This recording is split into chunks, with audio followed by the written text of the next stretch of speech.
کل پرسوں مجھے کسی نے واٹس ایپ پہ بھیجا کہ کچھ عورتوں نے جلوس نکالا کہ ہم جیسے چاہیں زندگی گزاریں. کیسے گزاریں آپ؟ انہوں نے کہا انہوں نے لکھا ہے کہ میرا جسم میری مرضی، کہ جو مرضی کروں. بھئی یہ آپ کا نہیں ہے، یہ آپ کا نہیں ہے. یہ میرا جسم میرا نہیں ہے، میری آنکھیں میری نہیں ہے، میری زبان میری نہیں ہے. اگر تو یہ میری ہے تو میں اپنی مرضی کر سکتا ہوں، جب میرا ہے ہی تو مرضی کیسے کروں؟ تو کوئی چیز بھی میری نہیں ہے. ہر چیز کا پیدا کرنے والا کون ہے؟ اللہ. ہر چیز اللہ کی ہے. میری آنکھیں اگر اللہ نہ چاہے کہ یہ آنکھیں دیکھنے تو دیکھ سکتی ہے، جس کی اللہ آنکھیں واپس لے لے. اللہ قرآن میں کہتے ہیں الم نجعل لہ عینین، ہم نے تمہیں آنکھیں عطا فرمائی. وشفتین، ہم نے تمہیں یہ خوبصورت ہونٹ عطا فرمائے.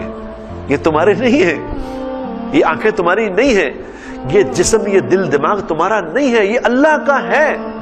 جب یہ اللہ کا ہے تو اس کو کس کی مرضی سے استعمال کرنا چاہیے میرے بھائیوں میری بہن؟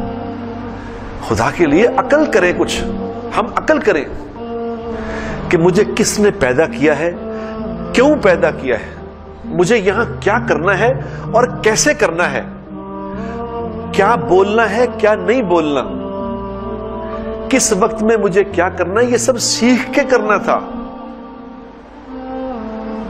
اپنی مرضی سے نہیں کرنا تھا یہاں کچھ بھی. کیونکہ دیکھو میں اپنی مرضی سے پیدا نہیں ہوا ہوں، میں خود بخود نہیں آیا یہاں، مجھے کسی نے بھیجا ہے یہاں. میرا یہاں آنے میں کوئی کنٹریبیوشن نہیں. یہ بات اگر اسی بات پہ غور کر لینا تو اگلی ساری بات سمجھ آ جائے گی کہ مجھے کس نے بھیجا یہاں. کیا میں نے اللہ کو درخواست دی تھی کہ مجھے دنیا میں بھیجا جائے؟ یعنی میں دنیا میں جانا چاہتا ہوں، مجھے بھیج دیں؟ مجھے تو کچھ پتہ ہی نہیں. میری تو آنکھ کھلی، جب میری آنکھ کھلی تو مجھے پتہ چلا میں دنیا میں آ گیا ہوں. اب بتاؤ میرا کیا کنٹریبیوشن ہے؟